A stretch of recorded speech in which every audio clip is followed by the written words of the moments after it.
Victor. Thank you so much for having me. I'm really excited to be on the show. And you're right, internet TV. It's all the rage, but it's just in its infancy. And so I'm really excited to be doing this with you. I'm here on the West Coast or East Coast, Washington D.C. You're out there in the West Coast, and look, we can do this. We can have this communication forum. We can broadcast live. We can teach. We can inspire. We can motivate. We can do all kinds of things on here. And so I want to encourage people to what I say is GOI, or get over it. Get over being uncomfortable in front of this little webcam. This webcam has to become your friend, and you need to get comfortable in front of it because, Victor, you're on the cutting edge here, really being one of the leaders doing this. You really do stand out in a crowd of millions online by having this show. And in a year or two, when most people will be kind of just jumping on the bandwagon, you're going to be well ahead and well positioned. So I say to those listening to this exceptional show, if you want to be a part of that bandwagon, start now. Start getting comfortable in front of internet radio or internet TV, because it's really a great tool, great medium, great way to get your message out in your teachings and connect to people worldwide. So again, thank you so much for this opportunity. I want to talk a bit about social media. Yesterday I actually got my book in the mail. It hasn't gone public yet, but my book, The Complete Idiot's Guide to Social Media Marketing, second edition, my second book, debuts on April 5th. And I was looking at it and I was thinking, wow, how far have we come in the past 2 years with social media marketing? And so I just want to share some of my observations and some tips and some best practices, and I hope that some people will chime in with some questions. I'll try to remember to look down and look at the chat board here, okay, too. Everyone's got to remember that opportunities in life are attached to people. And the social media landscape is really allowing us to attach ourselves to people like never before. And the playing field really has been leveled. Back in the 80s and 90s, if we wanted to establish ourselves as a professional, we had to go out, we had to invest in some office space, a brick and mortar location. We had to maybe rent a building, buy a building, rent a room in a large corporate office. And we don't need to do that any longer. If you do have an office, that's great. But I guess my point is that anyone now, the playing field has been leveled, and anyone now can connect to just about anyone on the internet through all these social media channels. You can connect to media people. You can connect to the White House, for goodness sakes. You can connect to corporate leaders who are all on LinkedIn and the social media channels. You can connect to the Silicon Valley visionaries. You can connect to people like Victor, who are having these great internet shows, internet radio hosts, authors. You can connect to editors of newspapers, magazines. You name it. And so gone are the excuses. Now these mediums are available to us, and we can connect, again, in ways we never thought possible. That was very difficult before. It took a lot of money. It took a lot of expense before. And so a little bit about my story. After I left my corporate sales career, I was in corporate sales for 20 some odd years, and I launched the Sales Lounge. And like you said in my introduction, when the masses didn't come running, I turned to Facebook to grow my business. And this was back in January 2007. And I really looked at it. I thought, okay, there are 30 million people on this site. If 30 of them can become my clients, I'll be fine. And within 48 hours, literally, I knew that this is what the platform was going to be. I knew that there was some magic here because I heard from people from Canada and California at that time. And I was in Washington, D.C., and I thought, wow, I was able to connect with them. They're interested in my newsletter. They want to talk to me about some consulting work, and all without really spending a lot of money. It was just my time, on this Facebook. So that's really how I got started with all this. Of course, my background is marketing and advertising. But I say to you, so if you really want to get started and do things right here, one of the very first things that you need to do is go out and get yourself a headshot. Okay? And you don't have to spend, and I love photographers, and I say if you can get a great photographer and spend, some nice money, fantastic. But if you don't have the money and you need a headshot, because you really do in the social media landscape, you want to go down to the mall, into one of those kids' stores, where they shoot, all the children on Saturday and Sunday, and just get your headshot. I mean, they do it there for adults, professionals. You'll have the disc within an hour. You come back, you upload it to your Facebook, Twitter, whatever accounts it is. But your photo and your image really does say a lot about you in today's social media landscape. So that's first things first. Then you want to really say, okay, really get clear on why you're getting on social media. Why are you doing it? Are you trying to attract more customers? Are you trying to connect to your current customers? Are you trying to land, I don't know, are you trying to sell some books? Are you trying to connect to get people to read your blog? Just what is it? Why are you doing it? Or is it just for personal reasons? I would assume because you're watching this show that it's for business. And so think about your why, and always come back to your why. Why am I doing this? Why am I spending this time? Because that will really help keep you focused, okay, on the social media. So on Facebook, what I always recommend to people is when you first get on the landscape, and even now I've been on there 5 years, you still want to continue to share your expertise. And I don't care if you're a speaker, a motivational speaker, if you're running an ice cream parlor, if you own a pet shop, if you are a consultant, if you're a real estate agent, whatever you are, start sharing your expertise. Just start sharing tips. Because what you're doing is you're building trust, rapport, and credibility on the Facebook platform. Okay? And you just need to do that. Now, the platform is very different now from when I got started in January 2007. It's much more crowded now. There were 30 million people on the site back then, and now there are almost 1 billion people. So it is much more crowded. So you need to take time, be patient. Things aren't going to happen overnight, but just start connecting. Be a part of the landscape. Okay? And if anyone has any questions about Facebook, just feel free to type them in, and I'll keep my eye out on them or for your questions. With nearly 1 billion people on there, you need to partake in the landscape. Just get on there. Start connecting to people whom you want to connect to.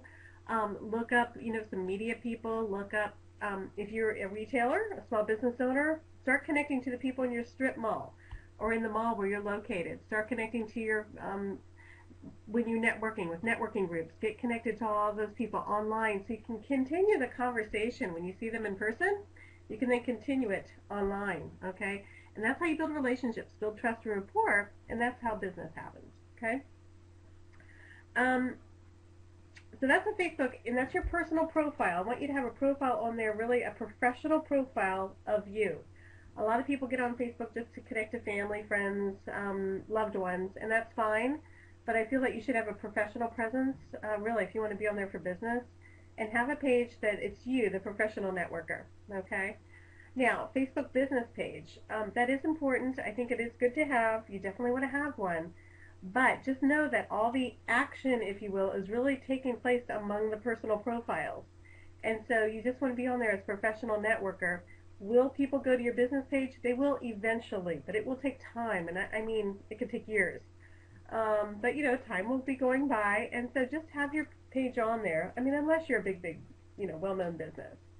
And so, just be aware of that it can take time. Now, there's a question here, and someone was asking about, what about the news feed versus the wall? Okay, great question. Now, when you write on your wall, okay, that is when you log into your page, it used to be called status update, or what's on your mind. That is the wall. That's your wall. If you go to someone else's page, like say you came over to my page and you wrote something on my page, that's my wall, okay? And really the only people who are going to see those is the person that is reading it or whose page it is, or anyone else who happens to be looking at that page that day. Now, when you write something, however, it will also go, whether you write it on the wall, or on someone else's wall or your own wall, it will go in what is called the news feed. And the news feed can be found by clicking on the home icon in your upper right hand corner, and you'll just see the feed of all the things that people are posting, and you can sort it by time, by latest updates or most popular, things like that. And so it will get seen. My recommendation is to adjust your settings on Facebook so everyone sees what you write on your wall. That way, in other words, you don't want it to just go to friends. You want it to go your friends and friends of your friends. Because, again, we're trying to be visible. We're trying to be findable. We're trying to network. Okay? Um, so it's real important to change those settings to be open, what I call an open networker. You want everyone to see what you're writing because you're writing professional information that will highlight your expertise. Pages versus groups. Okay, yeah, there are two different groups are starting to fall out of favor a little bit. When I first started on Facebook back in 2007, groups were all the rage. Pages are business pages, or what used to be called fan pages, but they're now called business pages or just simply pages. Okay, so those are there. The problem with those, and again, they're really great, but the problem with those is they don't get seen as readily, again, as what you write on your personal profile. For some reason, the content that you put on your business page doesn't always go into that feed readily. Um, so people have to remember to go back over to your business page to see your information. All right. Now groups are actually kind of cool. Like you can actually have a secret group on Facebook. Did you know that? You can actually set up, so let's say you have VIP members of your business, or you have a VIP club, or you have a book club, whatever it is, you can actually create a secret group on Facebook that no one else would see. Like I wouldn't even know about it unless I was a member of your group. You can also do a private group where people can actually see the group on there, but they can't join because they're not a member. It's private. Okay? Or you can have an open group. Okay? You could have a group around your business, a group around a topic, a group around a book, whatever it is. And so those are good ways to build community. Okay? And so again, we could do a whole hour just on groups versus pages, but that's a highlight. Let me go down here. Oh, vanity URL. Yes. Um, you do want to go into Facebook, and the directions are, if you go to I think it's the About Facebook, and you can type in help on the Help tab, you can ask about basically getting your name, like www.facebook.com/JenniferAbernathy.com. You do want to get that. You have to have so many followers or subscribers to your feed to be able to do that. So go log in and see what the latest and greatest number is. They're always changing it. I think it's 50 or 25. But it is good to get because you want to go ahead and capture your vanity Facebook URL. I'm going to move on. Oh, well, someone just asked a question. What about branch out? I'm going to say right now, here, before our time runs out, here are the top social media sites you want to be on. Facebook, Twitter, LinkedIn, YouTube, okay, and Pinterest. Branch out, it's fine, but these are the top 5, okay? Facebook, LinkedIn, YouTube, Pinterest, all right, and Twitter, okay? Now you also want to think about a blog and also internet TV. But branch out, it's not one that I use at all. It's a fine site, but where the masses are the 5 that I just mentioned, okay? All right, so I'm going to move on. So we just have a few more minutes here. So I want to make sure you know about Twitter. Twitter is fabulous. I've gotten in many magazines. I've gotten radio interviews, TV interviews. Twitter, there's amazing networking happening on there daily, even just before I got on here. I'm at Sales Lounge on Twitter, And, you network with people from Tori Johnson from Good Morning America, who's always looking for small business products to feature on Good Morning America, to magazine editors, to small business owners, to radio hosts and TV hosts. They're all on there, so you need to be on there connecting and networking with them. To experts like me, and there's all kinds of other experts on there. People in the hotel industry, luxury industry, you name it, they're there. LinkedIn is still very powerful. You want to be part of LinkedIn. The most important thing I want to remind you about LinkedIn, and revisit it because they've updated it recently and they have a lot of neat features on there now. So if you haven't been on there for a while, go back. Is that you want to look at your professional headline on LinkedIn. You've got your photograph, you have your name, and then right below that is what they call professional headline, and that describes who you are and what you do. Get creative with it. Don't just put CEO or president or author or coach. Expand on that. For example, if you look at mine, I have CEO. I'm CEO of the Sales Lounge. I have media guests because I want to attract media interviews. I have author, obviously. You can put a lot of different things in that space, and that is great real estate for you to really start attracting the types of people and opportunities that you want to attract for your business. All right, so what I would do is go on there and start looking at other people's professional headlines, and then I'll start triggering some ideas. But there's a whole exercise that I take people through on that. Um, Lastly, video. Did you know that every day there are 4 billion videos viewed every day? 4 billion. And tip, you need to know that typically people are on there. They're watching videos. I was watching a few right before we got on this show. And if you are calling a corporate office, or if there's an office that is looking for someone like you, and the person that, let's say that president asks and says, hey, can you go out there and find me I'm just going to throw out something, can you find me a local restaurant that serves Italian food? If that person is under the age of 35, guess where they're going to go to search? Typically, they're going to go to YouTube. Okay? Or under 30 particularly, they're going to go to YouTube. So you need to be foundable on YouTube. Foundable on YouTube.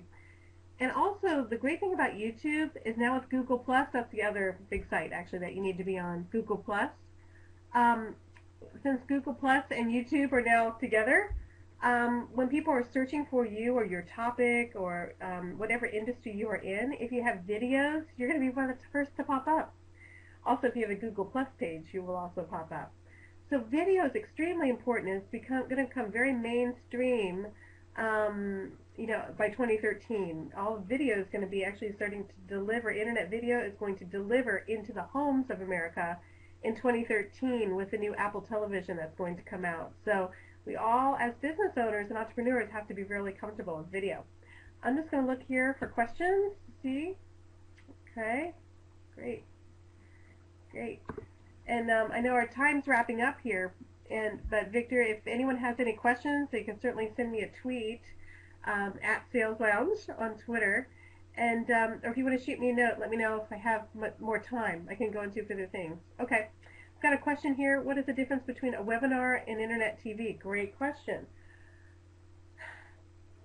You can use internet TV to showcase your business like a webinar if you like, but think of internet TV as it's much more conversational. It's showing you, like I am now. You could be interviewing someone, we could be sitting side by side, we could be doing what Victor and I are doing. With your TV show, the trend is right now to have 5 to 7 minute webisodes and on a particular topic. A webinar traditionally tends to be static, I guess PowerPoint pages, if you will. Some people are getting a little more creative with that, but and they're just going over a specific topic and by showing slides. But some of the webinar portals do actually have a little screen, like where you can see me now, and you can see the person's face, and they can do live chat. So think of a webinar as typically it's more educational, whereas a TV show can be anything. It's more entertaining, if you will. It can be a number of things. But there is a fine line. They do cross. Okay. Someone wanted to know about tweeting. Yeah, tweeting, the most important thing about tweeting on Twitter is that, first of all, you want to do it because it's great. You're going to connect to people. You're going to connect to media people. You're going to get people following you to learn more about your business and your expertise. But the most important thing, again, is to upload your headshot, but also come up with a great Twitter handle. That's your name that you're going to be called by on Twitter. It's limited. I believe it's 15 characters. And you could use your name. I go by Sales Lounge. You could come up with something clever around your industry or your expertise.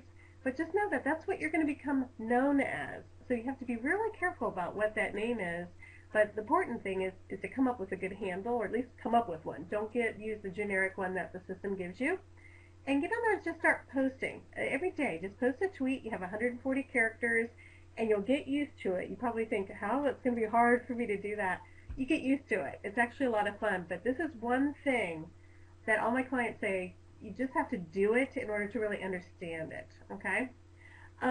Okay, someone asked, you mentioned Pinterest. What is that? No, great question. Pinterest. Excuse me, my nose is itchy.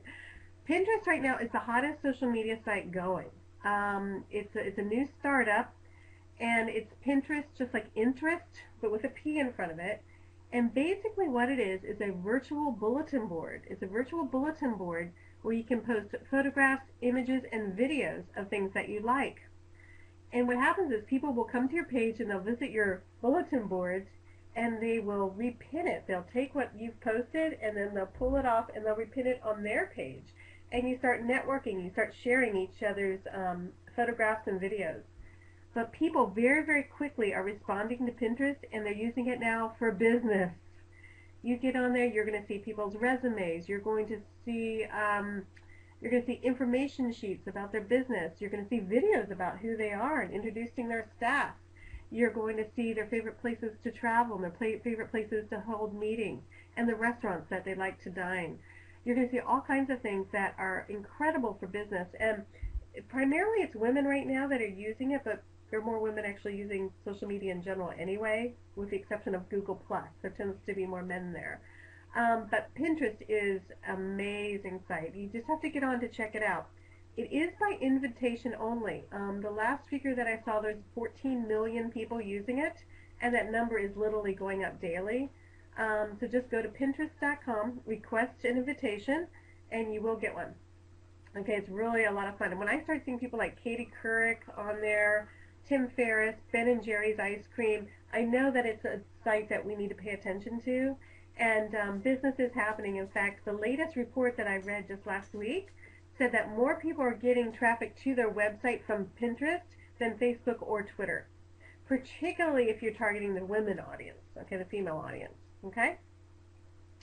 All right, so let's see if there's any more questions here. Okay, no, I think that's it. So, Victor, I want to thank you so much for having me on the show. There's so much more I could cover, but I hope to be back sometime soon, and I'm going to hand it back over to you.